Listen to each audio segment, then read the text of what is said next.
Hey guys, so right now you're looking behind me at some empty shelves, right?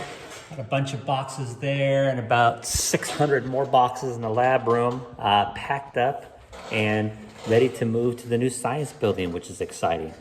So we wrapped up this year, right? I'll likely get a couple emails with some last minute assignments turned in within the coming hours, but grades are getting submitted Wednesday, which for me is tomorrow right now.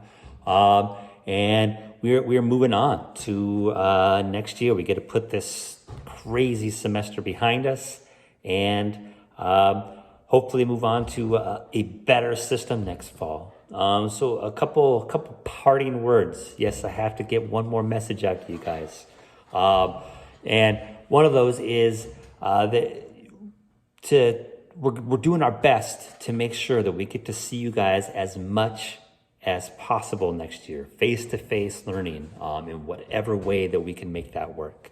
There's going to be a lot of work this summer going into problem solving, trying to figure out how we can maximize our in-class time with you guys. But what I want you guys to understand is you play a role in that decision.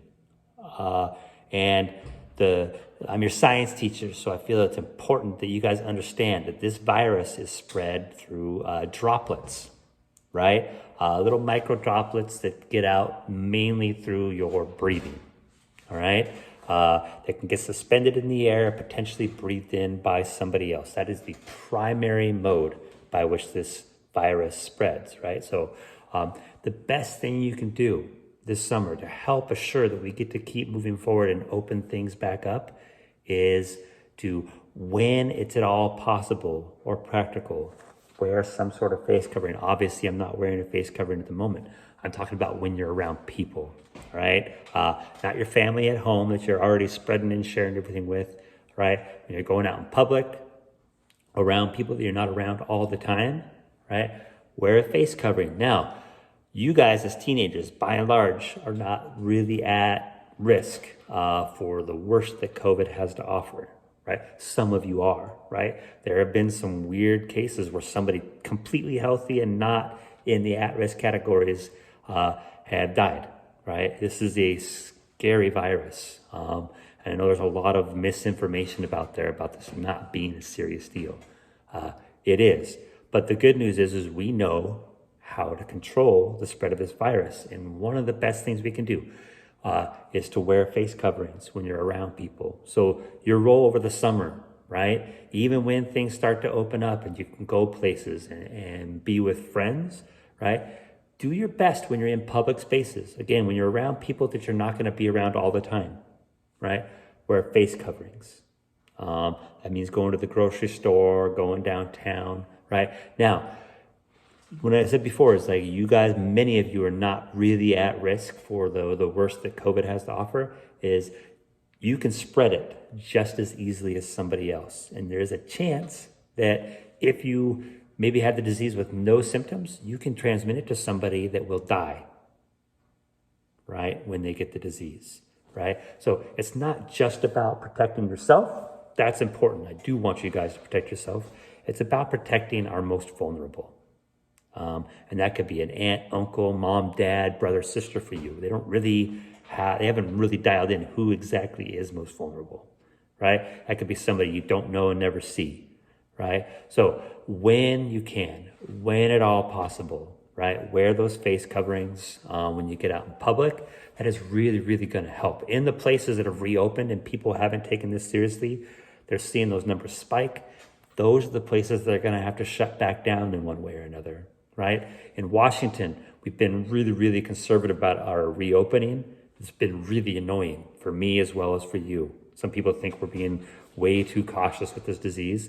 That's not people that understand disease transmission that think that.